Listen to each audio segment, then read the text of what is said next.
नमस्कार हजुर, अलि यता आइदिनु है। तपाईँको शुभ नाम के पर्यो? हो। अनि तपाईँ यस मन्दिरलाई सेवा गरेर बस्नुभएको छ है। यसको मन्दिरको बारेमा केही छोटकरीमा बताइदिनुहोस् न।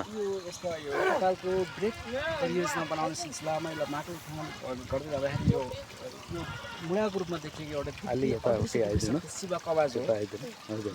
शिव शक्ति कवच रहेको छ। यसमा शेषनाग मुख्य कवच बनेर बसेको छ र विष्णु प्रतिको धारण गरेर यहाँ शिव भगवान जागृत भएको छ। साथमा भगवती माता र गणेश जागृत गराएको छ। अनि त्यसपछि वासुकी नाग, शेष सोनी नाग रहेको छ अनि सेती नाग रहेको छ र शक्ति कवचमा शेषनाग शिरमा रहेर भगवान शिवले यसलाई शक्ति उजागर यहाँको बस्तीहरूलाई सुशासन बनाउनको लागि शक्तिपीठको रूपमा यहाँ जगाएको कुरामा जानकारी चाहन्छु। धन्यवाद।